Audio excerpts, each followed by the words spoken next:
और कल फोटो बहुत अच्छा आना चाहिए।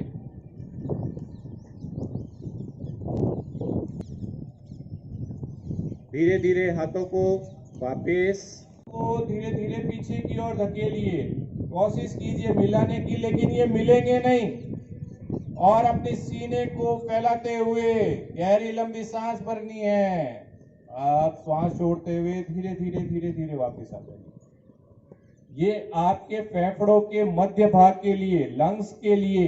अब ऊपर लाने के बाद में जब आपके कान के पास हाथ आने लग जाए तो अब आपके सिर्फ हाथ है वो पीछे ले जाने हैं आपको। आपका शरीर, आपकी गर्दन, आपका चेहरा कोई पीछे नहीं जाएगा, सिर्फ हाथ जाएंगे। कोहनी बैंड नहीं करेंगे, हथेलियां सामने से लाएंगे, चले आएंगे।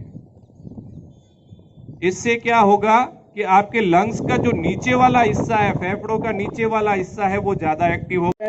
एनर्जी। अब सब कहते हैं कि साहब योग और आयुर्वेद के अंदर इंस्टेंट रिजल्ट नहीं मिलते हैं।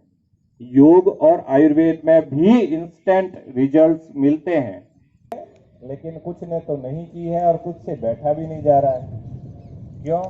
क्योंकि मध्य प्रदेश अटका हुआ है।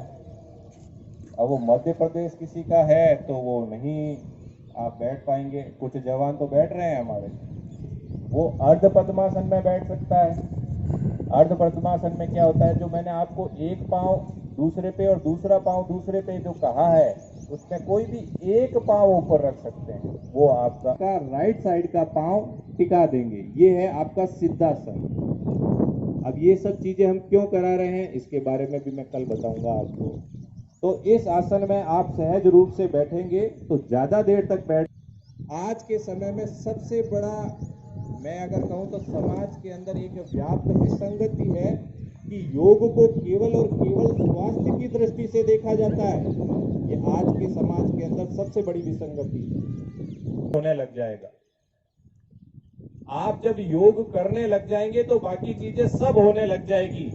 प्रसिद्धि, संपन्नता, जो भी कुछ आपके जीवन में है वो उसका बायो प्रोडक्ट है योग का।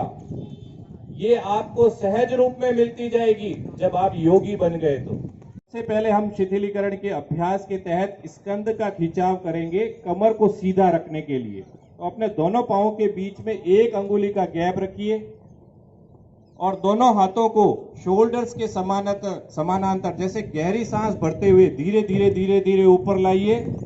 समानांतर आने के बाद में धीरे धीरे धीरे ऊपर ले आइए। एक दूसरे के विपरीत, दोनों हाथ एक दूसरे के विपरीत। अब कोहनिया बैंड बहुत ही सूक्ष्म क्रियाएं हैं, शिथिलीकरण की अभ्यास है। इन अभ्यासों से ही देखना आपका शरीर किस प्रकार से ऊर्जावान बनता है। एक बार और कर लेंगे। गहरी लंबी सांस भरिए, धीरे धीरे धीरे धीरे ऊपर लाइए। एक दूसरे के विपरीत, कोहनियों को बैंड नहीं करेंगे, कान के हाथ टच नहीं होंगे, एक दूसरे के विपरीत रहेंगे। वापस धीरे धीरे धीरे नीचे आएंगे। ये आपका था स्कंध का खिंचाव। इससे आपकी स्पाइन भी सीधी होने वाली है, आपके कंधे का खिंचाव। सभी जानते हैं भारत सरकार द्वारा हिंदुस्तान में 21 जून को अंतर्राष्ट्रीय योग दिवस मनाया जाता है। असल में 21 जून को अंतर्राष्ट्रीय योग दिवस पूरे विश्व में ही मनाया जाता है। योग के फायदे से आज सभी परिचित हैं। इस कोरोना महामारी के दौरान जो सांस की समस्या आई है, मुझे लगता है कि योग क्रिया उसको भली भांति पूरा करती है और जो हमारे फेफड़े हैं उसको मजबूत करती है। तो इस छोटे से योग अभ्यास के दौरान हमने ये कोशिश की है संदेश देने की कि योग जो है सभी के लिए कितना इम्पोर्टेंट है। इसी कड़ी में यहाँ पर हमने बाड़मेर के विभिन्न संस्थानों के साथ ये योग का आयोजन किया। इसके अलावा बॉर्डर पर सभी BOPs में सिविलियंस के साथ मिलकर हम योग कर रहे हैं। BOP BKD में हमने आर्मी और BSF के साथ भी बहुत बड़ा योग क्रिया कर रहे हैं।